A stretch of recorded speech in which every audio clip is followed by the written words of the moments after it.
que a gente não conta isso como dificuldade, né? Não. Porque é aquilo que você tem que fazer. O que você tem que fazer é o que você faz. Mas quando a gente morou na nossa segunda casa, tinha dia de, por exemplo, eu conseguir fazer todas as coisas, eu acordava 3h50, saía 4h30. Por quê? Porque se eu saísse, por exemplo, 4h40, já dava diferença no treino.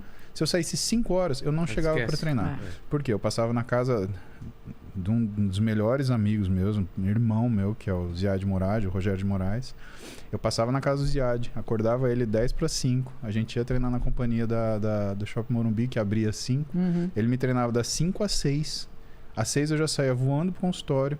A Roberta, ela tinha construído o consultório com um banheiro com chuveiro. Por quê? Porque aí eu tomava banho já no consultório.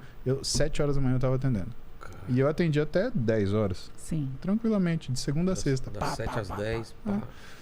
E era isso. A vida era isso. Então, já foi isso. E aí, como a gente chegou nessa história?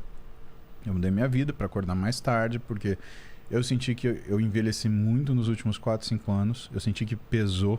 Né? Não dormir, né? É bem prejudicial. Geneticamente é isso mesmo? Não sei se é geneticamente a palavra. Metabolicamente, essa restrição de sono é muito perigosa.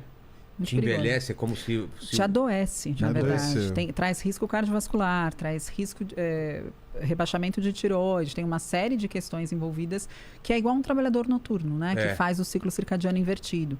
E ele chegou a um ponto, assim, de estar há 7, 8 anos, dormindo 4 horas e meia, 5 horas e meia por noite. Eu falei pra ele, não tem como ele aguentar por muito tempo. Quando a gente é jovem, a gente faz. Aguenta, né? Não que você não seja jovem, meu amor. Você será eternamente jovem, deixa isso claro. Mas assim, com o tempo, né? Fica mais difícil. Foi ficando muito insustentável. E aí até a mudança que a gente fez de estar próximo do consultório foi por conta disso. Ele poder dormir um pouco mais e treinar um pouco mais tarde, treinar próximo da... Não, e eu tentei para fazer as minhas coisas devagar, porque eu cheguei num ponto, Rô, que eu perdi o tesão de fazer as coisas. Para mim era trabalho, eu tava com estresse por aqui, eu ficava engolindo o refluxo de nervoso de fazer as coisas, porque eu não conseguia. Imagina, treinar para mim é a minha meditação. Quando eu tô fazendo força, eu faço tanta força que eu não consigo pensar em nada. Então, realmente, eu zero o que está na minha cabeça naquele momento. E como é uma coisa extremamente desgastante, o meu dia já começa pesado. Então, o que vem depois vem fácil. Entendi. Né? Agora, o que me motivou também isso, né, eu, de repente, eu tive que me confrontar com o efeito dessa falta de sono crônico. Eu levei a Roberta para jantar e, cara, acho que foi a coisa que eu mais assustei na minha vida. Eu estava todo feliz, né, porque eu estava levando a Clara e a Beta para jantar. A Duda queria ficar em casa. Eu não lembro, acho que ela tinha compromisso. Algum compromisso dela. E aí ela não quis ir com a gente. Aí falei, tudo bem. E eu fui levar a Beta a jantar num restaurante que é um restaurante da minha infância, né? Que é o Lelis, que fica lá na Campinas. Aí eu tava descendo a Joaquim Jane de Lima e, cara, eu tive um flash, eu tive um já me vi, né? Déjà vu, sabe o que é? Já me vi? Não. O já me vi é o contrário do... errado. Eu falei, não vou corrigir, né? Então, o já me vi é o contrário do déjà vu. Déjà vu é o já visto. Né? O já me vi, jamais visto. Eles são erros de configuração do que é a posição da memória. Entendi. A memória, ela acontece de forma cronológica e progressiva. O que é o déjà vu? Né? Eu já vi. É uma coisa que se colocou à frente, mas que no seu hipocampo você colocou atrás. Então, nossa, eu já estive aqui. O já me vi é o contrário. Você apaga uma memória recente. Você fala, onde eu tô? E eu tava descendo a Jequinha. E aí eu comecei a achar engraçado. Por quê? Porque eu tava dirigindo o carro e eu falei assim, nossa, que legal. Eu comecei a analisar. Eu tive um erro de encadeamento da memória. Meu hipocampo deve estar fraco. Acho que eu tô cansado, né? E até aí tudo bem. Aí eu vou te falar aquilo que eu lembro, porque realmente minha memória, aquela noite queimou. Eu lembro que a gente desceu do carro, eu sentei na mesa e eu fiz o pedido. E eu chamei o garçom e eu fiz o pedido de novo. E a Roberta olhou e falou assim, você já fez o pedido? O quê? Sim. Vilela, eu segurei na mesa aqui assim, e eu senti o meu coração... Eu não tinha feito... Pra mim, eu nem tava ali. Caramba. Eu acordei, eu tava ali, e eu chamei o garçom e fiz o pedido como se nada tivesse acontecido. Que doido. E quando eu coloquei a mão na mesa, assim, e ela falou pra mim que eu tinha feito o pedido, eu não duvido da minha mulher, nada, né? Eu entendi que tinha alguma coisa muito errada. Teria porque também, né? Eu brincar com isso. Meu coração, ele disparou, veio no pescoço. Eu falei assim, tá acontecendo uma coisa muito séria. E aí eu senti um raio na minha cabeça que foi até a minha mão. Eu falei, pronto, ou tô tendo um AVC, ou tô tendo um HSA, uma hemorragia subaracnoide. Esse é o mal de ser médico. Você já começa a pensar no fim do processo e na pior coisa. Cara, se eu tô tendo um HSA, um AVC, eu sei lá, eu tenho pra viver o quê? 5 minutos, 10 minutos? Eu lembro que eu olhei pra Roberto e falei assim, me tira daqui agora, me leva pro hospital. A gente saiu, foi pro Sírio. E eu ficava tentando de qualquer jeito... eu não tinha lucidez. Eu não tinha... Minha memória, ela ligava, desligava. Era como se eu fosse, sem sacanagem, sabe a Dory do Procurando Nemo? É como se eu estivesse ali. Eu tinha 10 segundos de memória. E aí eu tentava... E eu não sabia onde eu estava e o que estava acontecendo. E eu tava... Você... Não, eu entrei em desespero. Eu entrei no carro e dirigi, em 3 minutos eu tava no sítio. E eu ficava imaginando... E tentando acalmar a Clara, porque a Clara entrou em desespero. Porque ela nunca viu o pai em uma situação... Ela nunca viu. E aí foi bem no complexo. Sírio eu cheguei, né? Falei, olha, eu sou médico da casa, eu acho que eu tô tendo um AVC, eu preciso que você me chame o pessoal da urgência da neurologia. Cheguei, o neurologista Alexandre, né? Uma graça. Me atendeu na hora. E eu olhei para ele e falei, Alexandre, ó, eu não sei o que está acontecendo, eu tô morrendo de medo de estar tendo um AVC ou de estar tendo ou ser uma manifestação de um tumor. Que eram as coisas que me assustavam. Ou uma coisa que fosse acabar a minha vida ali nos próximos minutos e eu não ter tempo de falar nada para minha família. E eu vi a Roberta e a Clara parada ali. E a outra coisa, cara, você tem um tumor cerebral que te coloca nessa situação indefinidamente. E aí? E minha família? Poderia ser um tumor também? É um sintoma neurológico. O Paulo, ele então tentou ir buscando todos, e também assustado do jeito que ele estava, ele foi buscando todos os sintomas neurológicos que poderiam... E a gente procura numa sequência, né? É uma sequência que eu ensino os alunos meus, né? Que é o Midnight, né? M, metabólico, I, infeccioso, D, degenerativo, N, neoplásico, I, de novo, de inflamatório, e o e o T, de traumático, né? Aí você adiciona vascular, né, no final e neurológico. Então a gente sempre segue essa regrinha mnemônica, Midnight, né?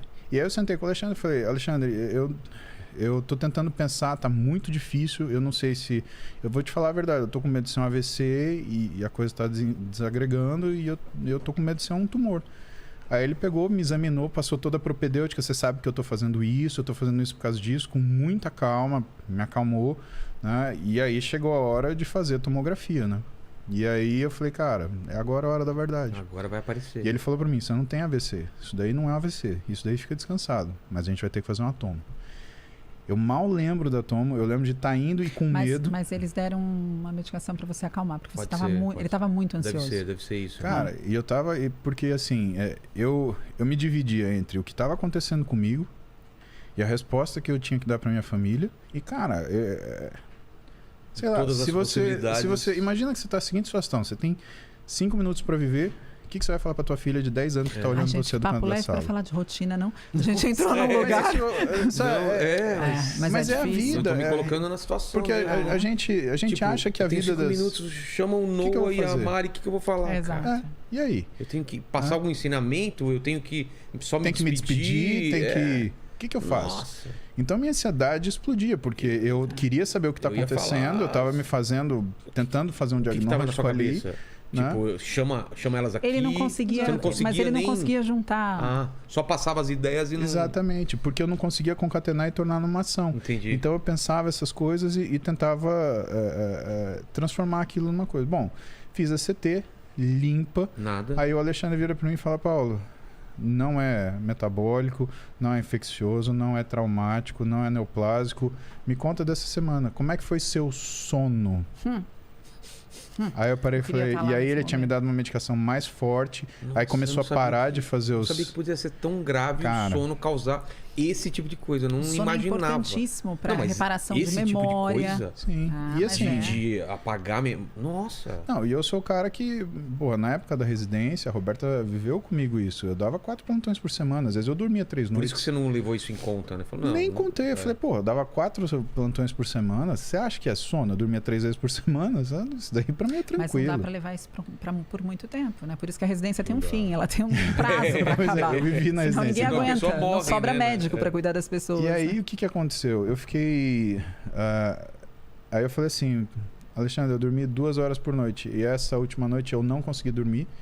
Eu fiquei trabalhando e aí quando deu 7 horas da noite eu peguei minhas meninas e fui levar elas pra jantar. Aí ele falou, Paulo, você podia ter morrido, só isso podia ter acontecido. Se eu tivesse estado dirigindo o carro, você podia sofrer um acidente, você podia causar um acidente, né? E aí ele me medicou e ele falou assim, essa noite você vai dormir. E eu lembro que a Roberta me levou para casa e a sensação, cara, de você... Sono? Nesse caminho, indo pro restaurante, não deu aquele sono profundo? Não tinha. Eu acho que eu nunca tive essa resposta de ter o sono, sabe? Para mim é uma coisa complicada, porque meu pai tem problema de sono, meu avô tinha problema de sono, e parece que eu herdei deles, e eu realmente não me cuidei, né? Mesmo porque quando você faz muito exercício, tá muito cansado? O exercício me ajuda no sono. Tá. Porque... Mas o que estava acontecendo? Eu estava dormindo tão pouco, meu exercício estava fraco. Entendi. Ou seja, eu não atingi um limiar que esse sono ele pudesse fazer alguma coisa. E aí a Roberta, né, é aquela magnanimidade da pessoa que está com você de fato, né?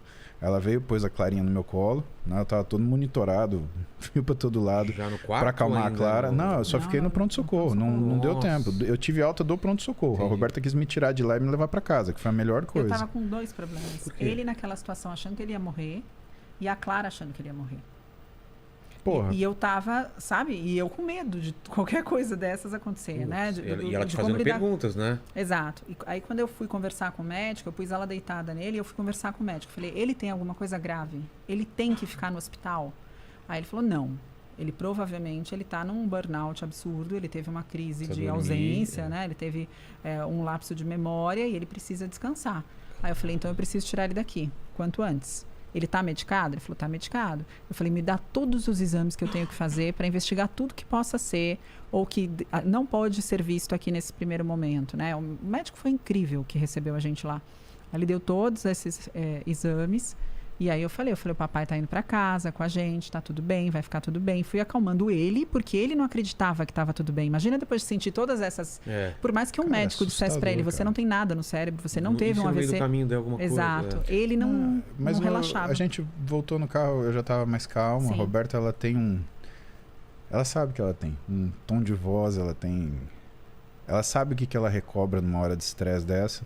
Aí eu lembro que a gente chegou no quarto, eu deitei na cama, ela deitou no pé da cama e eu olhei pra ela assim e eu falei assim, eu acho que eu vou dormir. E assim, é uma sensação muito maluca, porque como você não tem memória, a memória ela não consolida, você não sabe de passagem de tempo, você perde completamente a noção. Pra mim foram horas e era o quê? 9h30 da noite? 9h30 da noite. O quê? Tudo isso aconteceu em 1 hora. Isso aconteceu em 1 hora. Pra mim foram horas e horas. De madrugada vocês estavam voltando, então isso foi muito rápido. Tudo isso aconteceu em 1 hora. 1 hora. E pra mim foram horas e horas. Pra mim foi a noite inteira. Aí eu acordei no outro dia, 7 da manhã. Parecia um Munhá, sabe? Nossa, o que aconteceu? Renasceu, né? E aí, pra tirar toda essa imagem ruim, tudo se ficou. Aí eu peguei, a gente foi, nós 4, peguei a Duda e a gente foi almoçar no restaurante pra tirar esse mal-estar. Tanto das meninas, né? Roberta, Duda e Clara, né? Quanto meu também, para falar, não, tá tudo bem. E aí, né, isso daí culminou naquilo que é a minha programação com a Roberta, que ela falou, cara, você vai dormir, a gente vai... De qualquer jeito.